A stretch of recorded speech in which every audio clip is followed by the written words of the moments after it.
Last time, you remember? For one thing, it was 1964. Yeah, how long did you expect us to stay frozen like this? I could use a potty break. Ahem. An idyllic fishing trip of Rocket J. Squirrel and Bullwinkle J. Moose was fiendishly fouled.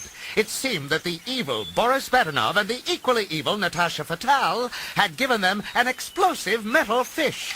But just as our heroes were about to be blown to smithereens, the much-beloved but ratings-challenged Rocky and Bullwinkle show was cancelled. Cancelled? Does this mean I have to give back my dressing room? The once thriving town of Frostbite Falls, Minnesota, became a desolate community, crippled by years of reruns. And in a little house, Rocky and Bullwinkle lived on chintzy residual checks. All this plot setup is wearing me out. I'm going for a walk in the woods. But Bullwinkle, there aren't any woods anymore. Well, you don't have to tell me.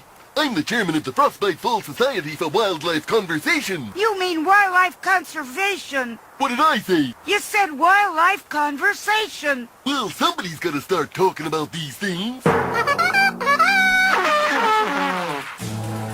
While that riveting subplot was unfurling, arch-villains Boris, Natasha, and fearless leader fled to Hollywood's Phony Pictures studio, where they appeared on the TV screen of junior executive Minnie Mogul. Holy mackerel, who are you? Listen, Minnie. This contract gives you all rights to the Rocky and Bullwinkle show. All you have to do is sign right here. But as Minnie inexplicably reached into the screen to take the contract from fearless leader, she pulled all three villains out of the TV. Instantly, they were implausibly transformed from creepy cartoons to inhuman humans. Months later, in our nation's capital, a beautiful and warm-hearted FBI agent named Karen Sympathy was given an important assignment by hard-boiled FBI director Cappy Von Trappment. For the last 6 months, a cartoon villain from the old Rocky and Bullwinkle show named Fearless Leader has been buying up every single hour of cable programming in this country, forming a single gigantic network called RBTV, or Really Bad Television. Yes, it was true. This new network could turn everyone into zombies, allowing Fearless Leader to become President of the United States. Sympathy, you've got exactly 46 hours to get Rocky and Bullwinkle to New York and shut down Fearless Leader's broadcast. But wouldn't you know it, Phony Studios' bigwig, PG Biggershot, refused to give the Rocky and Bullwinkle movie the green light. I don't like moose pictures. Undaunted, Karen returned to the studio under the cloak of darkness. I'll greenlight this picture myself if I have to. The doe-eyed young agent made her way gingerly to a huge studio lighthouse, shielding an enormous green light machine. After typing in the film title, she pulled down a huge lever. Motors rumbled, lights flickered, and an amazing thing happened. A mysterious green beam of light abruptly yanked Rocky and Bullwinkle into the air, beaming them quick as a wink to the studio. Hokey smoke, what happened? It's you. It's really you.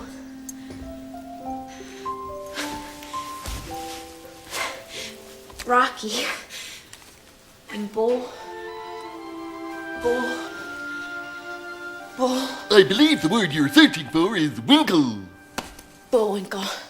With little time to explain and security guards at their heels, Karen and Bullwinkle swung out of the lighthouse from a taut rope. Hurry up, Rocky, fly down! But sad to say, years of unemployment had taken their toll, and the plucky squirrel dropped like a stone. Bullwinkle rushed to his side. Rocky, you okay? Sure, just out of practice. Meanwhile, at RBTV headquarters, the evil villains were testing their sinister quality control device, designed to make each show as bad as possible. Put on your protective dresses. Bad enough, proceed with the test. The TV monitor glowed to life. Coming to your TV, 3 exciting shows of the highest form. If adventure is your best ingredient, try the action with Clever Spies Crush the Enemy on Monday. And last of all, the laughing never gets away. With 3 funny and wacky spies and a horse who will also be a spy. Fearless Leader's black heart leapt for joy as the test audience became totally hypnotized. But his bliss was blighted when he discovered that Rocky and Bullwinkle were on his trail. They must never reach New York alive. I want you to destroy them personally. He handed Boris and Natasha a diabolical CDI device. This is the computer degenerating imagery. With moose and squirrel out of the way, there will be nothing to stop me. However, being embarrassingly computer illiterate, Boris and Natasha tossed the complicated laptop in the back of their truck. We don't need computer weapon to kill moose and squirrel. We've been trying to kill moose and squirrel for 35 years. It didn't take them long to make up for lost time. As Karen's sympathy drove Rocky and Bullwinkle through Monument Valley, she narrowly missed a falling safe and exploding bundles of TNT. Tumbling from the car just before it zoomed over a steep cliff, our heroes found themselves face to face with their old foes and their trusty cannon. The fledgling FBI agent was puzzled. What's with the cannon? Boris lit the fuse. It's traditional. Boris, bad enough. I've seen you on TV. You're a crooked, creepy, no good rotten worm. Thank you. As Boris basked in Karen's questionable praise, he and Natasha put their fingers in their ears to muffle the cannon's roar. But that roar was not to come.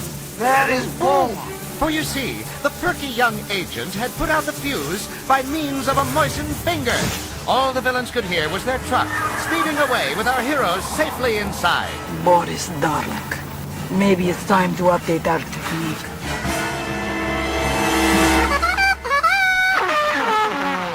As our tenacious travelers pushed on to New York, little did they realize that Natasha was speaking to the state police, pretending to be Karen. My FBI ID was just stolen by beautiful lady riding in stolen truck with cartoon moose and flying squirrel, who can't fly. Quick as you can say, Bob's your uncle, our heroes were pulled over by two state troopers. They promptly apprehended Karen, leaving Rocky and Bullwinkle in the middle of nowhere. Faced with the utter hopelessness of their predicament, the razor-sharp mind of Bullwinkle quickly formulated a daring plan. Help! Help! Somebody please help! Help!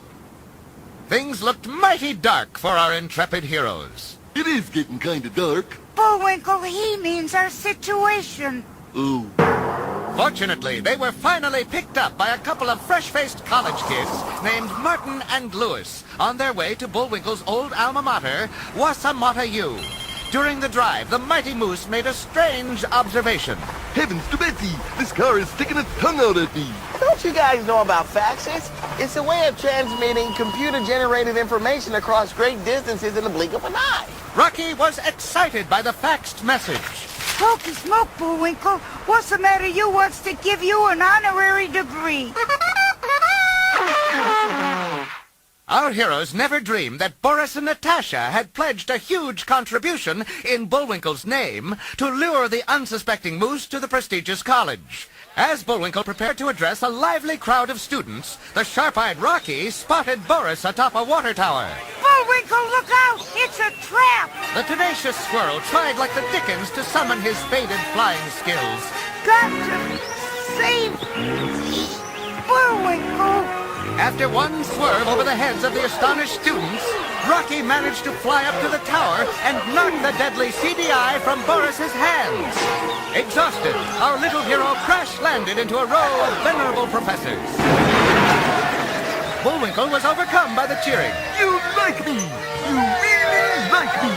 But of course, there was still the world to save, so Rocky and Bullwinkle waved a reluctant goodbye to Wasamata U. As a gesture of thanks, Martin and Lewis gave the gallant pair their car. You do know how to drive, right? Please, what moose can't drive a automobile? Well, clearly Bullwinkle could not, for after swerving all over the interstate, he entered an exit lane to Chicago. Boris and Natasha followed close behind in a stolen helicopter.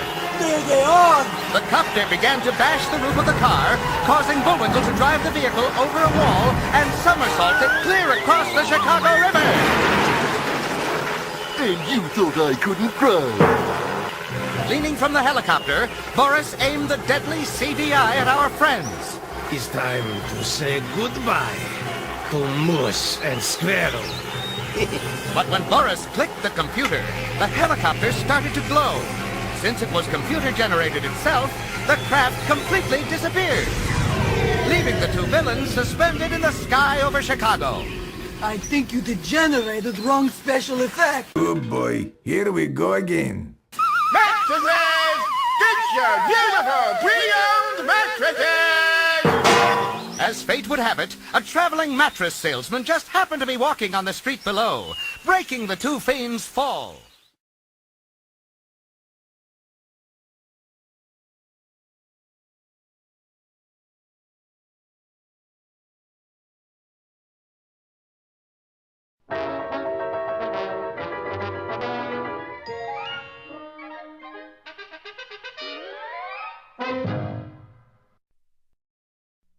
And now... Hey, Rocky, watch me pull a rabbit out of my hat. Again? See?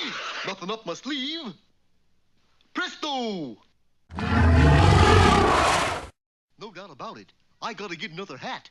Now here's something we hope you'll really like.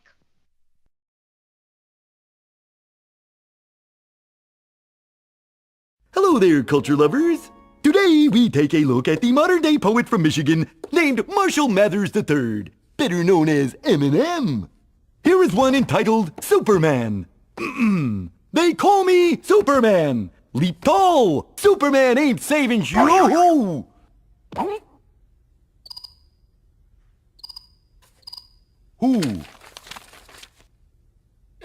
Okay, that is all for today. Next week, the complete works of Mr. 50 Cents.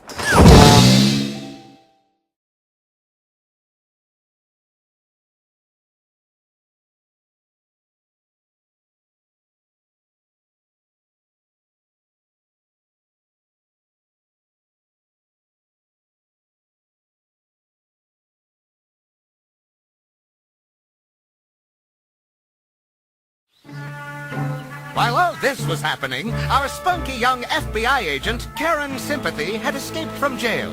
Just outside Chicago, she reunited with Rocky and Bullwinkle when the long arm of the law clutched all three in its meaty grasp. In the courtroom, the judge tapped her gavel. Who speaks for the defense? Bullwinkle J. Moose, attorney at law. As our first witness, the defense calls Karen Sympathy. Karen cringed. Oh, please, no. How come Rocky and me are still cartoons and Boris and Natasha aren't? I don't know. I didn't write the movie. I'm only one of the characters. The judge put on her glasses. Stars above. It's Rocky and Bullwinkle. I used to love your show. Case dismissed. Legal triumphs aside, our three heroes knew that Fearless Leader's sinister TV network had already started hypnotizing people. So with only 5 pages left in this read-along, our three heroes rented a small plane. Let's just hope this thing makes it all the way to New York. But the small plane could not carry all of their weight. Ever the optimist, Karen had a plan. Bullwinkle, can you fly an airplane? What moose can't fly an aeroplane? Rocky, you'll have to fly me down. I can't do that, Karen. I can't fly again. I've lost the knack. Listen to me, Rocky. You can do this. I know you can do this. All you have to do is believe it. Karen fell out of the plane as Bullwinkle's weight shifted the balance. Rocky rushed out to grab hold of his friend. Here goes nothing. Rocky, you're flying. You're flying. Hokey smoke I am. Look at me. I'm flying. Yes, Rocky the Flying Squirrel was soaring through the skyways once again. The entire city of New York was turned into mindless zombies when Karen and Rocky arrived at RBTV Studios and burst through the door. FBI! Freeze! And whatever you're holding, drop it. All right, Agent Sympathy. Fearless Leader dropped the TV remote control, turning on the monitors. Don't look, Rocky. It's a trick. It'll turn you into a... But it was too late. Rocky was in a trance. Fearless Leader ordered them to be hooked up to the quality control machine. You will be turned into a headless, mindless vegetable. And once I become president, I will use RBTV to zombify all the nations of the earth. The whole world will become one gigantic TV show starring me, Fearless Leader. Meanwhile, Bullwinkle had landed not in New York, but in Washington, D.C. He tried to talk conservation with the president, but nearly everyone had been zombified. Cappy Von Trappment, wearing protective glasses and earphones, rushed up to the cartoon moose. Bullwinkle! Don't watch! He needn't have worried, for Bullwinkle's head was already so thick that the mind-numbing programming had no effect whatsoever. Nevertheless, he had fewer than 2 minutes to reach New York and stop Fearless Leader's speech. Bullwinkle's furry brow furrowed. Oh, butterballs. If only there were some way of transmitting computer-generated animated characters across great distances in the blink of an eye. Suddenly, an idea blared through Cappy's fertile mind like a page-turn trumpet. Bullwinkle, that's it! We're gonna email you to Karen in New York. Okay, but don't you think she'd rather get flowers? Cappy squeezed the massive moose into the computer disk drive.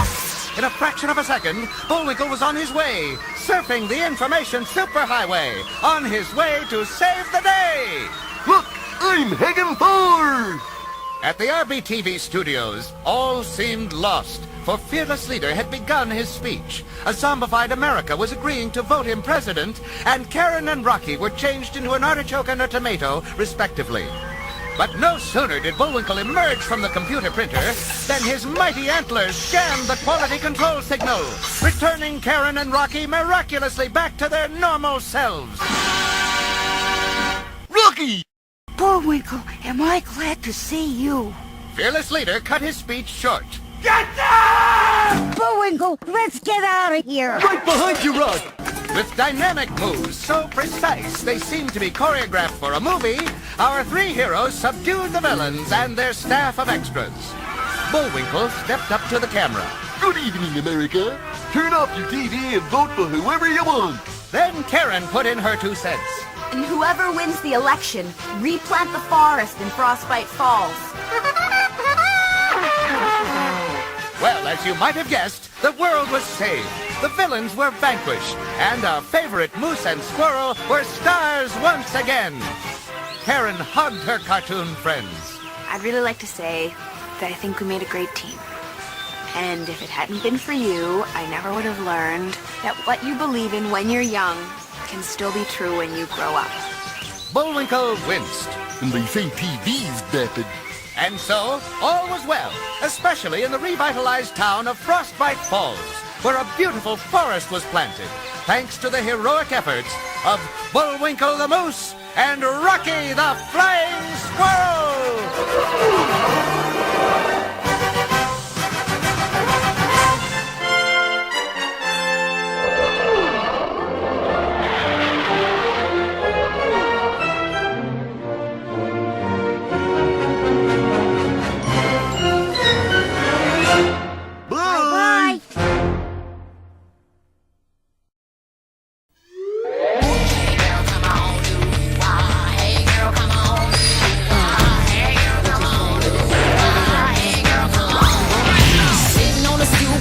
Go by. All the girls are corny and the guys are mad fly. Feeling kinda lonely, so your head's your high. Turn on the radio with Kizzy as you die inside.